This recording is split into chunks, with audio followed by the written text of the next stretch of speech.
Assalamualaikum warahmatullahi wabarakatuh. Innal hamdalillah nahmaduhu wa nasta'inuhu wa nastaghfiruh wa na'udzu billahi min shururi anfusina wa min sayyiati a'malina. May yahdihillahu fala mudilla lahu wa may yudlil fala hadiya lahu. Asyhadu an la ilaha illallah wahdahu la syarika lahu wa asyhadu anna Muhammadan abduhu wa rasuluh. Allahumma sholli ala Muhammad wa ala alihi wa sahbihi ajmain. Amma ba'd. Yang saya hormati Ketua Kantor Lazismu, kemudian juga segenap Dewan Pengurus dan Pengelola Lazismu, dan juga Bapak-bapak, Ibu-ibu sekalian, jamaah kampusmu yang dimuliakan Allah. Alhamdulillah, pada kesempatan ini kita masih diberikan Allah Subhanahu wa taala sebuah kenikmatan yang berupa kesehatan, sehingga pada kesempatan ini kita masih bisa menjalankan ibadah puasa kita. Demikian juga kita masih dapat untuk bertemu di dalam kajian kampusmu, yang mana pada sore ini kita sudah memasuki edisi yang ke-23. Dan juga salawat serta salam semoga tetap terlimpahkan kepada uswah kita, yaitu Nabiullah Muhammad sallallahu alaihi wasallam. Bapak Ibu sekalian yang dimuliakan Allah, insya Allah pada kesempatan ini kita akan mengambil sebuah topik, yaitu tentang review materi kajian kampusmu. Nah, topik ini ditujukan supaya kita betul-betul memahami apa yang sudah kita kaji dari awal bulan Ramadan sampai saat ini. Bapak Ibu sekalian yang dimuliakan Allah, nah kalau kita lihat apa yang sudah kita bahas mulai dari awal bulan Ramadan sampai saat ini, ada dua tema besar yang kita bahas, yaitu yang pertama Kitabus Shiyam, yaitu tentang kitab yang berisi tentang masalah-masalah puasa, dan Zakatul Fitri, yang mana kedua ini kita lihat, kita kaji menurut perspektif putusan Majelis Tarjih. Bapak Ibu sekalian yang dimuliakan Allah, kalau kita mencoba mereview ulang tentang ibadah puasa itu, bahwasanya ibadah puasa yang kita lakukan sebenarnya mendidik kita dan melatih kita untuk melakukan peningkatan spiritual kepada Allah Subhanahu wa taala, sehingga puasa yang kita lakukan itu dapat membentuk pribadi yang muttaqin. Maka kalau kita lihat dari firman Allah Subhanahu wa taala dalam surat Al-Baqarah ayat 183 itu, ya ayyuhalladzina amanu kutiba alaikumus siyamu kama kutiba alal ladzina min qablikum la'allakum tattaqun. Maka satu ayat itu jika kita coba pahami dan breakdown, maka bisa kita ambil kesimpulan bahwasanya inti atau tujuan pokok dari ibadah puasa itu bagaimana ibadah puasa kita itu membentuk pribadi yang muttaqin. Kalau kita lihat, Allah Subhanahu wa taala mewajibkan kepada orang mukmin, karena ya ayyuhalladzina amanu, kepada orang-orang yang beriman. Ya tentu di situ beriman di situ juga orang-orang yang mukmin. Yang diwajibkan apa? Yaitu puasa. Ya ayyuhalladzina amanu itu khitabnya atau seruannya ditujukan kepada orang-orang yang beriman. Kutiba alaikumusiyam, berarti ada sebuah ibadah yang berupa ibadah puasa yang diwajibkan. Nah, kemudian Allah mewajibkan kepada orang mukmin, kemudian orang mukmin ini diantarkan atau dijadikan pribadi yang muttaqin. Ini harus melakukan beberapa ibadah supaya ia betul-betul mencapai level muttaqin ini. Yang pertama tentu harus menjalankan ibadah puasa tadi, karena ibadah puasa ini yang ditekankan. Kutiba alaikumusiyam. Kemudian juga melakukan sholat,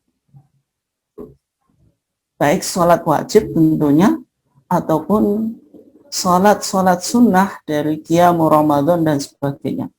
Kemudian melakukan baca Al-Quran, baik tilawatul Quran, tetapi yang lebih dianjurkan bagaimana kita melakukan mudarasatul Quran atau tadarus, yaitu ditekankan bukan hanya pada bagaimana cara membaca Al-Quran secara baik dan benar, tetapi juga pada maknanya, bagaimana kita memahami Al-Quran.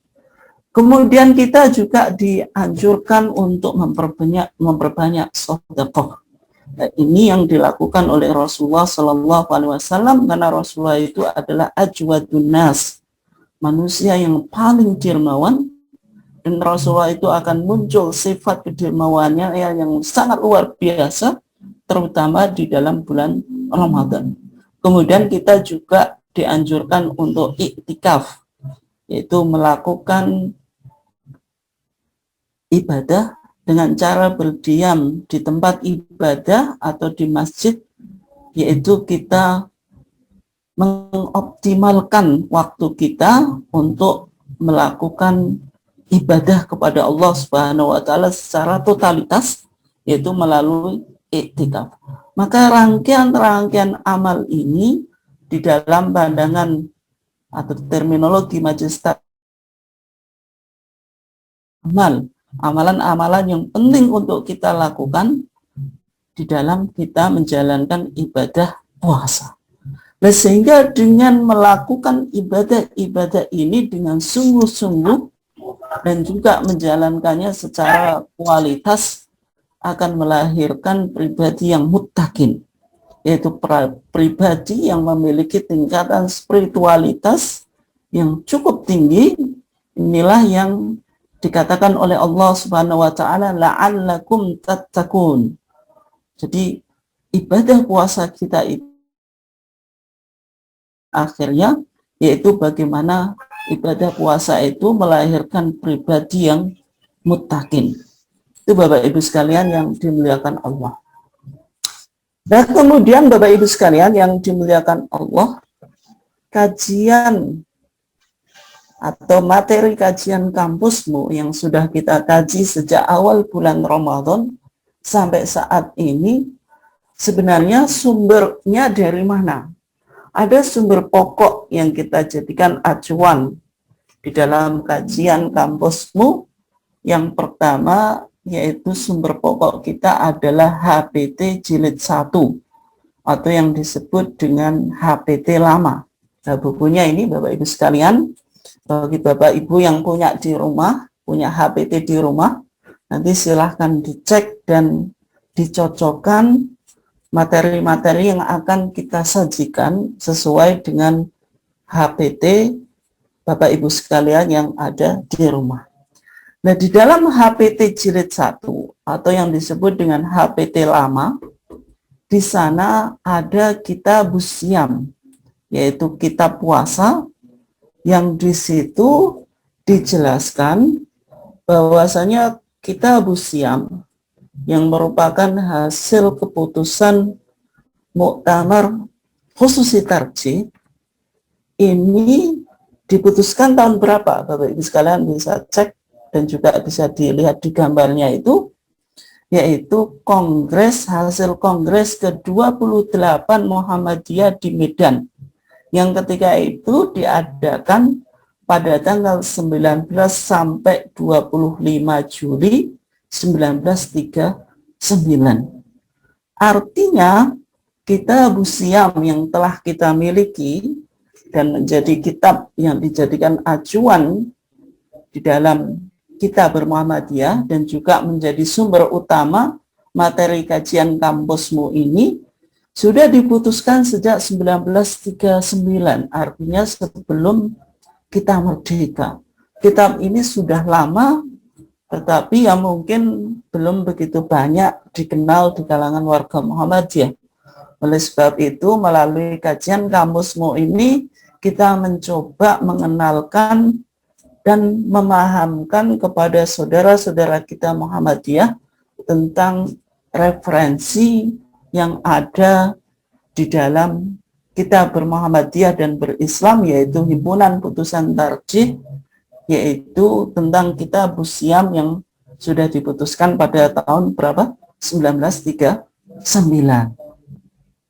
Nah, Bapak Ibu sekalian yang dimuliakan Allah, kalau kita coba dalami kitab Siam yang ada di dalam HPT itu, kitab Siam itu merupakan keputusan Muktamar Tarjih ke-11 dalam Muktamar Muhammadiyah ke-28 di Medan pada tanggal 19 sampai 25 Juli 1939.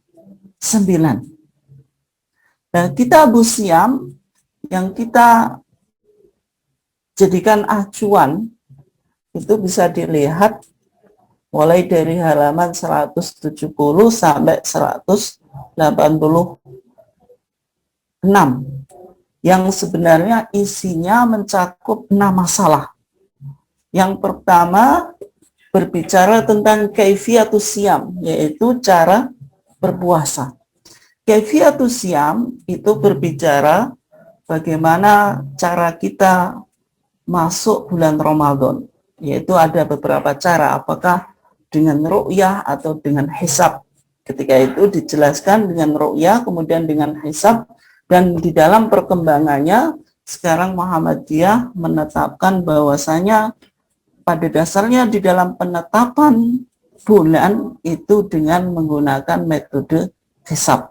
Tetapi hisab yang ada di dalam Muhammadiyah itu mengalami historitas yang cukup panjang. Nah, itu. Nah, di dalam kaifiatus siam itu dijelaskan bagaimana kita memasuki bulan Ramadan itu. Kemudian juga berbicara tentang niat di dalam puasa dan juga hal-hal yang berkaitan dengan ibadah puasa itu. Ini masalah yang pertama. Masalah yang kedua, di dalam kitab Siam itu berbicara tentang mubtilatus shaum, yaitu hal-hal yang membatalkan puasa. Ya, tentu diantaranya makan, minum, jima, dan sebagainya. Kemudian yang ketiga atau masalah yang ketiga itu bicara man yajibu alaihil qadha, yaitu berbicara tentang orang yang berkewajiban mengqadha puasa yang ia tinggalkan. Ini. Nah, kemudian yang keempat berbicara tentang mujtanabatus shaim. Mujtanabatus shaim itu berbicara tentang pantangan orang yang berpuasa, hal-hal apa yang perlu untuk dihindari dan dijauhi oleh orang yang menjalankan ibadah puasa. Nah, kemudian masalah yang keenam berbicara tentang as-sahur wal iftar, yaitu berbicara tentang makan sahur dan juga berbuka. Kemudian yang terakhir atau masalah yang keenam berbicara tentang fadhailul a'mal, berbicara tentang keutamaan-keutamaan amal yang perlu untuk kita lakukan dan kita jalankan selama kita menjalankan ibadah puasa, ya diantaranya memperbanyak sedekah, kemudian yang kedua melakukan mudarasatul Quran, bagaimana kita bertadarus Al-Quran, kemudian juga berbicara tentang qiyamul lail atau qiyamul Ramadan, dan juga berbicara tentang al-i'tikaf. Bapak Ibu sekalian yang dimuliakan Allah, kalau tadi HPT lama atau HPT jilid 1 ini merupakan sumber yang pertama yang kita gunakan di dalam kajian kampusmu. Tetapi di sisi yang lain ada sumber yang kedua. Sumber kedua ini adalah buku yang disebut sebagai Tuntunan Ramadan yang diterbitkan oleh SM Suara Muhammadiyah, yang materinya ini dirumuskan oleh MTT Pimpinan Pusat Muhammadiyah atau Majelis Tarjih dan Tajdid Pimpinan Pusat Muhammadiyah. Kalau kita lihat di dalam buku Tuntunan Ramadan ini, maka buku Tuntunan Ramadan ini sebenarnya disusun berdasarkan pada hasil keputusan Kongres Muhammadiyah ke-28 di Medan tahun 1939. Jadi kalau Bapak Ibu sekalian punya buku ini, sebenarnya buku ini mengacu pada HPT yang jilid 1 tadi, yaitu Kitabus Syiyam yang sudah diputuskan di dalam Kongres Muhammadiyah ke-28 di Medan tahun 1939. Tetapi ditambah materi yang lain. Materi tersebut berdasarkan keputusan tarjih dalam Munas Tarjih ke-24 di Malang tahun 2000. Sehingga kalau Bapak Ibu sekalian punya buku ini, bisa dicek di dalam kata pengantar yang ditulis oleh Profesor Dr. Haji Syamsul Anwar MA yang merupakan Ketua Majelis Tarjih dan Tajdid sampai saat ini. Maka di sana dijelaskan bahwasanya buku ini juga berdasarkan putusan tarjih dalam Munas Tarjih ke-24 di Malang tahun 2000. Nah, sebenarnya buku Tuntunan Ramadan ini isinya tentang apa? Sebenarnya buku ini merupakan syarah atau komentar dan perluasan dari Kongres dan Munas sebelumnya. Dan sehingga Bapak Ibu sekalian yang dimuliakan Allah, HPT jilid 1 yang sudah kita miliki ini sebenarnya belum memiliki syarah atau komentar. Yang menariknya, di dalam Tuntunan Ramadan ini dikomentari atau diberikan syarah. Bahwasanya buku ini mensyarai dan mengomentari dari Kitabus Syiyam itu sendiri.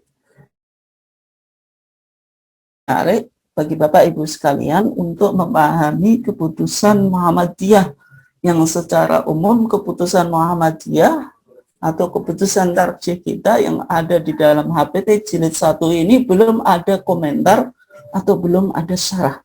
Sehingga mungkin bagi Bapak Ibu sekalian ini masih susah untuk memahami HPT yang kita miliki ini. Tetapi dengan lahirnya buku Tuntunan Ramadan ini, nanti Bapak Ibu sekalian bisa beli di SM Suara Muhammadiyah. Paling tidak buku ini sangat membantu karena buku ini merupakan syarah dan perluasan dari Kitabus Syiyam yang ada di dalam HPT jilid 1 ini. Sehingga buku ini sangat penting untuk dimiliki oleh Bapak Ibu sekalian. Ya, buku ini sebagaimana yang saya sampaikan tadi diterbitkan oleh SM Suara Muhammadiyah, cetakan pertama itu tahun 2005, tetapi buku ini sudah mengalami beberapa cetakan. Sehingga kalau melihat apa yang saya miliki ini, sudah cetakan ke-7, yaitu bulan April 2018. Ini artinya buku standar yang dijadikan referensi bagi orang-orang Muhammadiyah, terutama ketika membahas tentang ibadah puasa itu. Sehingga buku ini penting bagi Bapak Ibu sekalian untuk memiliki buku ini. Ya, mudah-mudahan setelah kita mengkaji lewat kampusmu ini muncul kesadaran bagaimana Bapak Ibu sekalian meningkatkan atau mengupgrade keilmuannya, juga referensi yang ada di dalam kita bermuhammadiyah ini untuk dimiliki. Jangan sampai warga Muhammadiyah tidak memiliki referensi-referensi yang primer di dalam kita bermuhammadiyah itu, sehingga betul-betul mengetahui dan tahu acuan atau referensi kita dan cara pandang kita di dalam beragama. Nah, ini sangat penting. Bapak Ibu sekalian yang dimuliakan Allah. Nah, pada kesempatan ini kita akan coba kaji apa yang sebenarnya sudah kaji. Minimal kajian ini bisa menjadi resume dan juga pendalaman dari permasalahan-permasalahan yang sudah pernah kita kaji sejak awal Ramadan sampai saat ini. Yang pertama, penting untuk kita pahami tentang klasifikasi orang Islam dalam puasa Ramadan. Yaitu orang yang diwajibkan menjalankan ibadah puasa dan orang yang tidak diwajibkan menjalankan ibadah puasa itu apa saja. Yang pertama, ketika kita bicara tentang orang yang diwajibkan berpuasa, maka ya ayyuhalladzina amanu, wahai orang-orang yang beriman, itu maksudnya orang yang mukmin, yang mukallaf.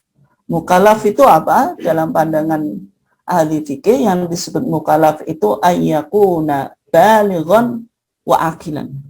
Orang tersebut balik, sudah berusia dewasa, dan juga aqilan, dia harus berakal, tidak mengalami gangguan mental. Nah, orang ini yang diwajibkan untuk menjalankan ibadah apa? Puasa. Itu. Nah, kemudian yang kedua, orang yang tidak diwajibkan berpuasa Ramadan dan wajib mengganti puasanya di luar bulan Ramadan. Siapa mereka? Yaitu perempuan yang mengalami haid dan nifas di bulan Ramadan. Jadi wanita yang haid dan wanita yang nifas itu tidak diwajibkan menjalankan puasa Ramadan karena haid dan nifas ini mani. Mani itu penghalang yang menghalangi sahnya ibadah puasa. Sehingga wanita yang haid dan nifas itu kalau memaksakan diri untuk menjalankan ibadah puasa, konsekuensinya ibadah puasanya apa? Tidak sah. Nah, ketika wanita haid dan nifas itu di bulan Ramadan tidak menjalankan ibadah puasa, maka mereka diwajibkan untuk mengqodoi puasa yang telah ditinggalkannya. Ini yang sudah pernah kita bahas, yaitu dalilnya, yaitu hadis Aisyah. Kata Aisyah, kunna nu'maru biqoda'is shalah, kunna nu'maru biqoda'is shaum wa la nu'maru biqoda'is shalah. Adalah kami diperintahkan biqodai as-shaum, dengan mengqodok puasa, wala nu'maru biqoda'is shalah, dan kami tidak diperintah untuk mengqodoi sholat. Nah, ini dalil utamanya. Nah, kemudian yang kedua yaitu orang yang diberi keringanan atau rukhsah atau dispensasi, dan orang yang boleh meninggalkan puasa. Ini ada yang pertama yaitu atau A, itu orang yang diberi keringanan atau dispensasi untuk tidak berpuasa dan wajib mengganti atau mengqodok puasanya di luar bulan Ramadan. Ini ada dua. Yang pertama yaitu orang yang sakit biasa. Nah, maksud sakit biasa itu apa? Sakit biasa itu sakit yang menghalangi ia menjalankan ibadah puasa. Misalnya kalau berpuasa nanti akan menyebabkan sakitnya tambah parah, atau menjadikan kesembuhannya itu apa? Semakin lambat. Atau kalau menjalankan ibadah puasa akan betul-betul memayahkan orang tersebut. Nah, itu yang disebut dengan sakit biasa, maksudnya sakit yang masih kategori yurjabur uhu, masih diharapkan kesembuhannya. Itu. Kemudian yang kedua, orang yang sedang bepergian atau musafir. Nah, musafir ini orang yang bepergian dengan menjalankan perjalanan yang di dalam istilah uruf atau adat dia dikategorikan sebagai musafir, sehingga boleh menjamak dan mengqashar sholatnya. Di samping itu juga boleh berpuasa, karena bepergian itu kan suatu kondisi yang dari segi psikologi kita pun tidak nyaman, karena serba kekurangan, kemudian juga berada di sebuah wilayah yang cukup asing bagi kita. Nah, sehingga orang tersebut diperbolehkan untuk berbuka atau tidak berpuasa. Nah, dalil dari dua orang ini, yaitu orang yang diberi keringanan atau dispensasi untuk tidak berpuasa, tetapi wajib mengganti atau menggodok puasanya di luar bulan Ramadan, dalilnya apa? Yaitu firman Allah Subhanahu wa taala di dalam surat Al-Baqarah ayat 184. Allah Subhanahu wa taala berfirman, "Faman kana minkum maridhan aw ala safarin fa iddatum min ayyamin ukhra." Faman kana minkum maridhan, maka barang siapa di antara kamu maridhan, yaitu sakit. Sakit di sini apa? Yaitu sakit biasa tadi. Sakit yang masih dalam kategori bisa diharapkan kesembuhannya, dan ketika tetap menjalankan ibadah puasa akan mengakibatkan tadi kesembuhannya terlambat atau ia merasa betul-betul susah menjalankan ibadah puasa. Au ala safarin, atau dalam bepergian, maka fa'iddatum min ayyamin ukhra, maka gantinya atau kodoknya itu min ayamin ukhra, dari hari-hari yang lain. Ayamin ukhra ini hari-hari di luar bulan Ramadan. Ini yang pertama. Kemudian Bapak Ibu sekalian yang dimuliakan Allah, ada dua kasus yang ini sudah dicantumkan di dalam edaran PP Muhammadiyah tentang tuntunan Ramadan di masa pandemi COVID-19, yaitu yang pertama tentang orang yang terkonfirmasi positif COVID-19, baik orang tersebut bergejala maupun yang tidak bergejala atau yang disebut dengan OTG, orang tanpa gejala. Kedua orang tersebut atau orang yang COVID-19, baik dia yang tidak bergejala ataupun yang bergejala, keduanya itu bisa dikategorikan atau dimasukkan kepada orang-orang yang sakit tadi, orang-orang yang marid tadi. Maka mereka mendapat rukhsah meninggalkan puasa Ramadan dan wajib menggantinya sesuai dengan tuntunan syariat. Dalilnya apa? Yaitu tadi, faman kana minkum maridhan aw ala safarin fa iddatum min ayyamin ukhra. Jadi orang yang terkonfirmasi positif COVID-19, maka di dalam usaha ia supaya cepat sembuh, supaya staminanya tetap fit, dan juga daya tubuhnya, imunitasnya supaya tetap kuat, maka membutuhkan makanan sehingga ia boleh tidak berpuasa. Karena orang yang terkonfirmasi positif COVID-19 ini ya masuk orang-orang yang sakit gitu. Nah, kemudian permasalahan yang kedua, bagaimana dengan tenaga medis? Tenaga medis yang harus bekerja ekstra dan bekerja maksimal di dalam memberikan pelayanan terhadap para pasien COVID-19.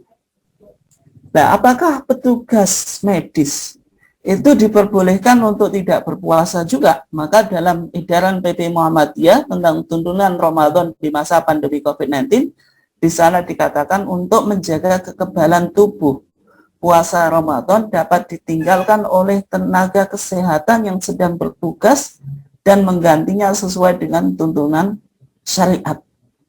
Ya, karena petugas kesehatan ini yang pertama, ia harus memberikan pelayanan terhadap pasien secara maksimal, gitu. Dan juga ia butuh menjaga kekebalan tubuh supaya tidak terkapar COVID-19. Kemudian juga petugas kesehatan itu terkadang harus memakai alat pelindung diri, APD. Nah, dalam kondisi-kondisi semacam ini, maka petugas kesehatan juga diperkenankan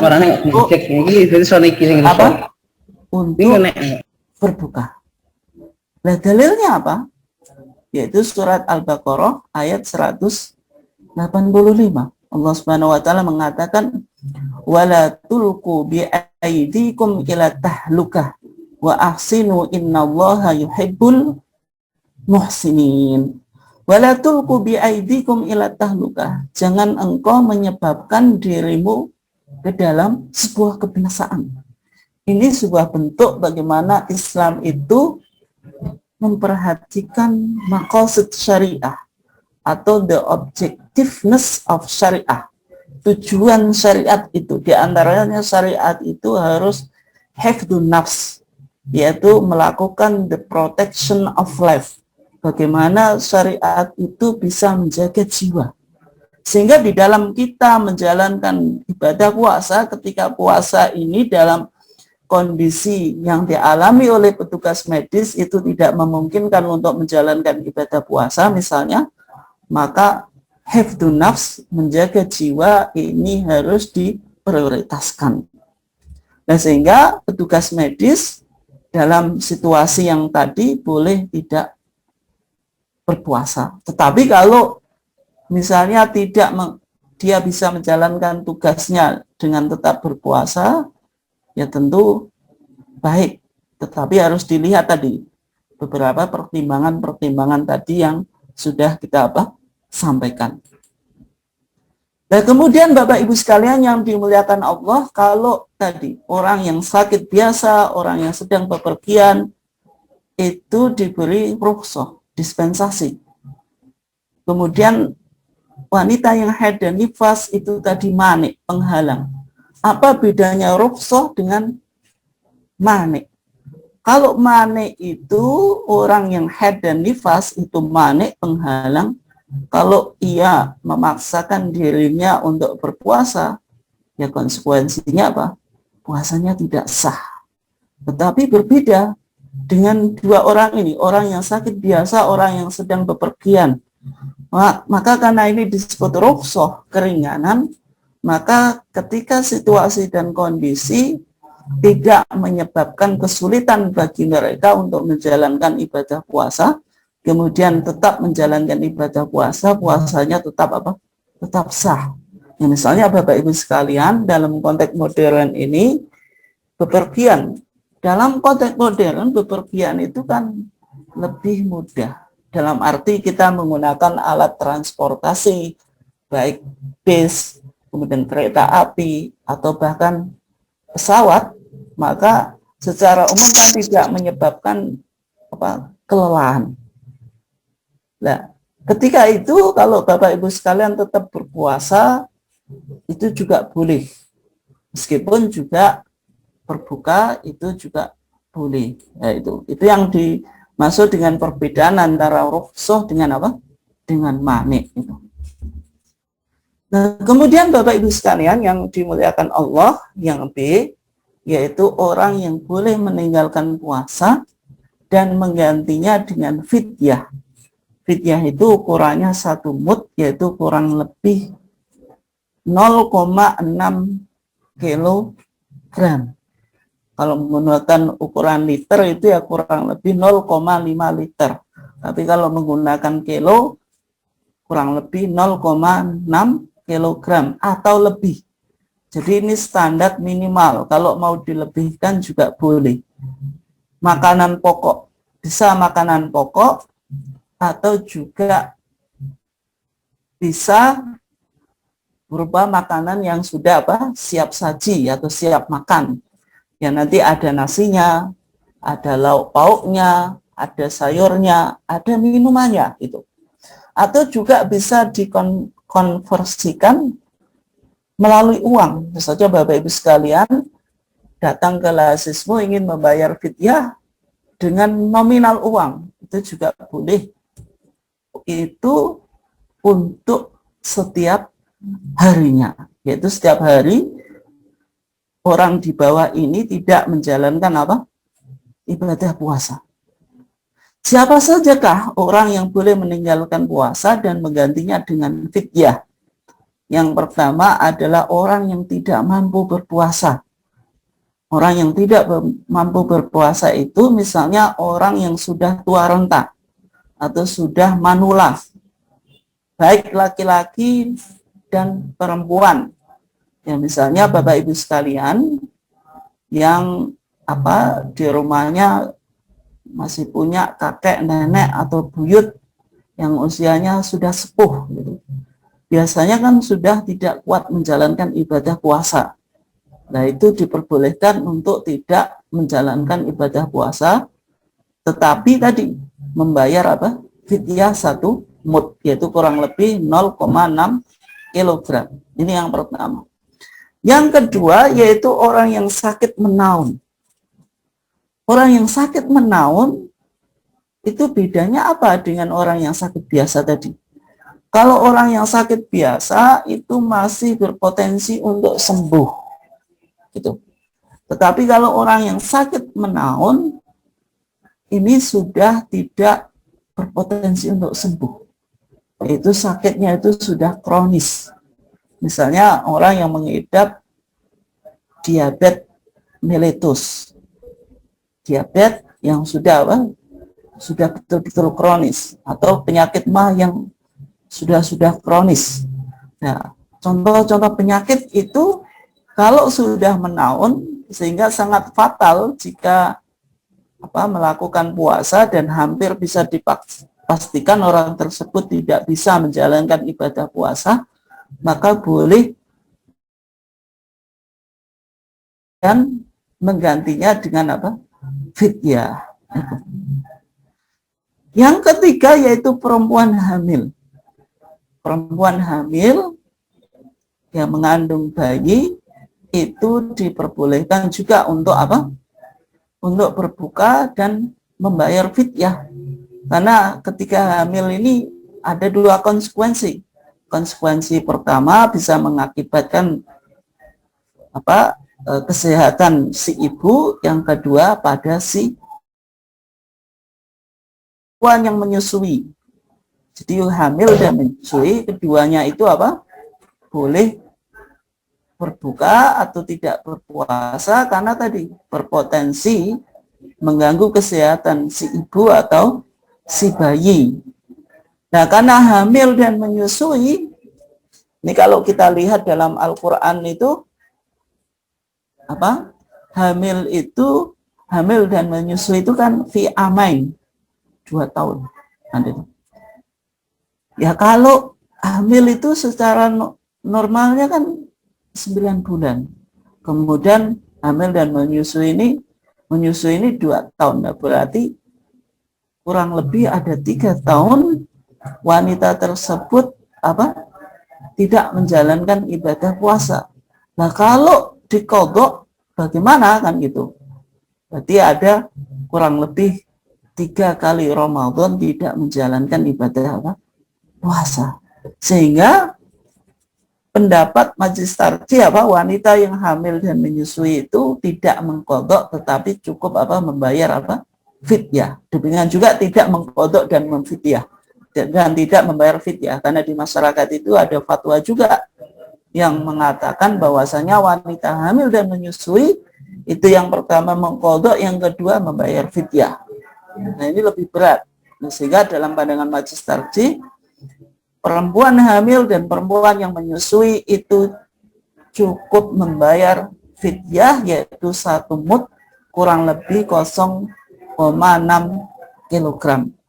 Dalilnya wa 'alal ladzina yutiqunahu fidyatun ta'amu miskin. Maka wa 'alal ladzina yutiqunahu, dan atas orang-orang yang berat menjalankan ibadah puasa. Siapa saja? Orang yang tidak mampu berpuasa. Misalnya orang yang sudah tua renta. Kemudian siapa? Orang yang sakit menaun. Kemudian siapa? Perempuan hamil. Kemudian siapa? Perempuan yang menyusui. Itu dikatakan apa? Fidyatun, memberikan fidyah. Fidyah itu bentuknya apa? Ta'amu miskin, berupa makanan kepada orang miskin. Apa saja tadi? Bisa berupa makanan pokok, kemudian bisa makanan yang sudah siap saji, yang ada nasi, lauk pauk, kemudian apa? Kemudian sayuran, kemudian minuman, atau bisa dikonversikan dalam nominal uang, itu juga boleh gitu. Nah, kemudian Bapak Ibu sekalian yang dimuliakan Allah, nah, selanjutnya kita akan coba lihat dari Kitabus Shiyam yang ada di dalam HPT kita. Maka ada pembahasan tentang apa? Tentang mubtilatus shaum, tentang hal-hal yang membatalkan ibadah puasa. Hal-hal yang membatalkan ibadah puasa itu apa? Itu apa saja Bapak Ibu sekalian yang dimuliakan Allah? Yang pertama yaitu makan dan minum dengan sengaja di siang hari pada bulan Ramadan. Jadi makan dan minumnya itu harus dengan sengaja. Yaitu makan dan minum itu apa? Yaitu memasukkan sesuatu, baik rasanya enak atau tidak enak, ke dalam mulut kita, kemudian sampai ke perut besar. Itu yang disebut dengan makan dan minum. Itu harus dengan sengaja, karena kalau makan dan minumnya dengan tidak sengaja, maka puasanya tidak apa? Tidak batal. Ini dilakukan di siang hari pada bulan Ramadan, yaitu pada waktu kita menjalankan ibadah puasa. Adapun kalau di malam hari ya tentu tidak batal. Maka orang yang makan dan minum dengan sengaja di siang hari pada bulan Ramadan, puasanya itu batal, yang pertama. Yang kedua apa? Wajib menggantinya di luar bulan Ramadan. Ini dalilnya apa? Allah Subhanahu wa taala berfirman dalam surat Al-Baqarah ayat 187, di sana dikatakan wa kulu washrabu, dan makanlah dan minumlah kamu hatta yatabayyana lakumul khaytul abyadu minal khaytil aswadi minal fajr, sampai jelas benang putih dari benang yang hitam dari fajar. Maksudnya sampai terbenam fajar shadiq. Wa kulu washrabu, ini artinya menunjukkan bahwasanya makan dan minum ini keduanya bisa membatalkan ibadah puasa kita. Yaitu ketika dilakukan di siang hari di bulan Ramadan. Kemudian yang kedua dilakukan apa? Dengan sengaja. Ini yang pertama Bapak Ibu sekalian yang dimuliakan Allah, hal-hal yang membatalkan ibadah puasa. Yang kedua, Bapak Ibu sekalian yang dimuliakan Allah, yaitu hubungan persebadanan atau hubungan seksual antara suami istri. Ya, ini hubungan itu ketika dilakukan di siang hari pada bulan Ramadan. Karena kalau dilakukan di malam hari, ya tentu tidak diharamkan itu. Dan ketika orang melakukan hubungan seksual suami istri, maka konsekuensinya apa? Puasanya batal dan wajib mengganti puasanya di luar bulan Ramadan. Kemudian ditambah lagi. Ditambah apa? Wajib membayar kafaroh. Jadi ini Bapak Ibu sekalian, hati-hati jangan sampai kita apa? Kecolongan melakukan hubungan suami istri pada saat bulan Ramadan. Karena tadi konsekuensinya berat. Yang pertama apa?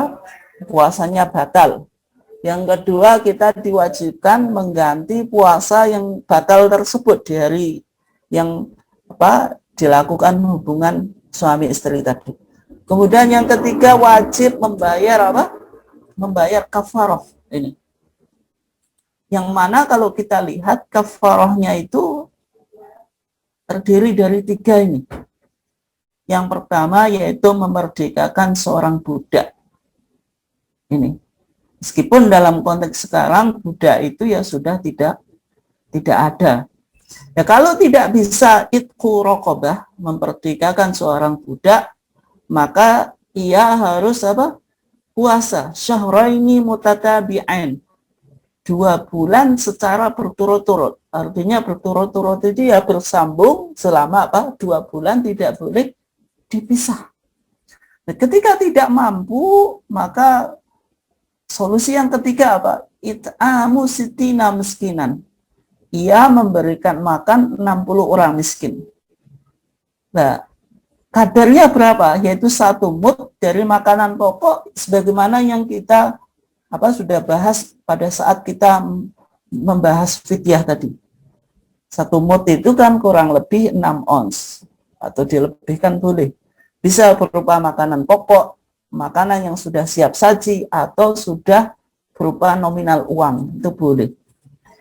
Nah, kalau kita lihat dari kafarah yang 3 ini, dari memerdekakan seorang budak, berpuasa 2 bulan berturut-turut, kemudian memberi makan 60 orang miskin, maka ini harus dilakukan secara berurutan atau boleh memilih. Nah, kalau Bapak Ibu sekalian punya buku yang ini, Tuntunan Ramadan, maka sebenarnya dalam pandangan Majelis Tarjih, kafarah ini sifatnya itu opsional. Opsional itu boleh apa? Boleh memilih.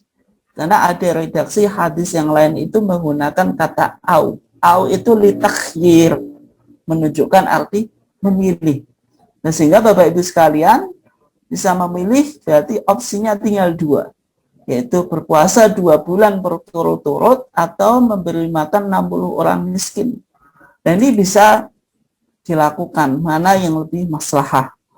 Misalnya kalau memberi makan 60 orang miskin, ini karena dimensinya sosial, kita bersedekah kepada fakir miskin juga, maka kalau dilakukan semacam itu juga boleh gitu. Tapi kalau puasa ya boleh juga.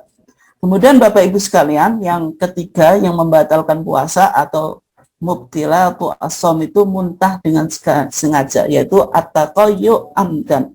Muntah dengan sengaja itu apa? Misalnya Bapak Ibu sekalian memasukkan jari ini ke tenggorokannya, akhirnya apa? Muntah, atau sengaja mencium sesuatu supaya muntah. Tetapi kalau muntahnya itu tidak disengaja, misalnya gosok gigi kemudian muntah, atau melewati bau yang tidak enak kemudian muntah, itu berarti tidak membatalkan ibadah puasa. Kemudian yang keempat, khusus bagi wanita, yaitu ketika keluar darah haid atau nifas. Puasa juga, meskipun misalnya 1 menit atau 5 menit sebelum terbenamnya matahari, itu tetap puasanya batal. Karena tadi haid dan nifas itu mawani. Kemudian yang selanjutnya merokok. Merokok ini kan masuk kategori makan atau minum kan itu. Kalau bahasa Arab itu yang digunakan merokok itu surbut dukhon. Surbu itu artinya minum. Dukhon itu asap. Ya, karena asapnya itu seolah-olah diminum atau disedap sebenarnya. Gitu. Tapi bahasa Arabnya itu disebut apa? Surbut dukhon, yaitu meminum asap. Atau kalau itu yang menghirup asap. Karena asap dari rokok yang dihisap itu, ini sangat, bagi perokok dianggap sangat nikmat. Dan juga kalau perokok yang sudah kecanduan itu lebih baik apa? Lebih baik tidak makan dan minum tapi tetap masih bisa merokok. Dan ini dilakukan dengan syahwat. Ada nafsu untuk merokok. Sehingga merokok ini meskipun materinya itu kan hanya berupa asap, meskipun itu yang nanti ada kandungannya, ada nikotin dan sebagainya itu, nah itu tetap dikategorikan sebagai mubtilatu as-shaum, termasuk dari pembatal-pembatal puasa. Gitu. Kemudian yang keenam itu mengeluarkan sperma dengan jalan onani. Maksudnya dengan jalan onani itu melakukan media, misalnya medianya itu media tangan atau dengan, mohon maaf ini karena fikih kan harus dijelaskan dengan jelas, atau misalnya dengan istrinya tapi tidak sampai melakukan hubungan seksual. Nah, melakukan onani sengaja mengeluarkan sperma ini bisa membatalkan ibadah puasa. Tetapi kalau misalnya mimpi basah, tidur, kemudian tiba-tiba di siang hari di bulan Ramadan, kemudian tiba-tiba bangun sudah basah, maka itu tidak membatalkan puasa karena apa? Tidak disengaja. Nah, ini Bapak Ibu sekalian yang dimuliakan Allah, pembatal puasa itu yang penting untuk dicatat di sini yaitu yang pertama makan dan minum, kemudian hubungan seksual antara suami istri, kemudian muntah dengan sengaja, kemudian keluar darah haid dan nifas, kemudian merokok, kemudian mengeluarkan sperma dengan cara atau jalan onani. Kemudian yang selanjutnya ini berkaitan tentang edaran PP Muhammadiyah tentang tuntunan Ramadan di masa pandemi COVID-19, yaitu tentang vaksinasi. Nah, vaksinasi itu apakah bisa membatalkan ibadah puasa atau tidak? Maka dalam edaran PP Muhammadiyah di sana dikatakan pelaksanaan vaksinasi pada saat berpuasa diperbolehkan dan tidak membatalkan ibadah puasa. Kenapa? Alasannya karena vaksin itu diberikan tidak melalui mulut. Kan vaksin itu kan disuntikkan, berarti tidak melalui media kita makan dan minum secara normal itu. Atau rongga tubuh lainnya seperti hidung. Dan tidak bersifat memuaskan keinginan gitu. Dan bukan merupakan zat makanan yang mengenyangkan atau menambah energi. Maka dari sini vaksinasi itu tetap Tetap diperbolehkan meskipun kita menjalankan ibadah puasa.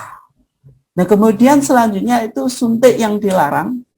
Maksudnya suntik yang bisa membatalkan ibadah puasa itu suntikan yang bagaimana? Yaitu suntik yang menambah energi. Ya seperti suntik vitamin atau infus. Karena esensi puasa itu kan bagaimana kita menahan tidak makan dan tidak minum kan itu. Sehingga suntik vitamin atau infus karena ini menambah energi, maka ini dianggap membatalkan ibadah puasa. Demikian Bapak Ibu sekalian untuk kajian akhir ini yang merupakan review dari materi kajian kampusmu, dan insya Allah kita akan lanjutkan besok untuk mendalami dan memperkaya materi dari review kajian kampusmu dari awal bulan Ramadan sampai saat ini. Dan untuk selanjutnya saya kembalikan ke Pak Budi. Silahkan Pak.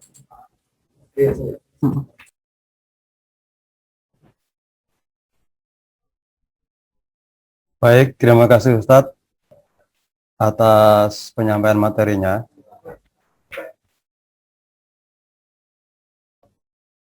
Bapak Ibu yang kami hormati, karena waktunya sudah hampir maghrib, maka untuk kajian pada hari ini kita cukupkan sekian.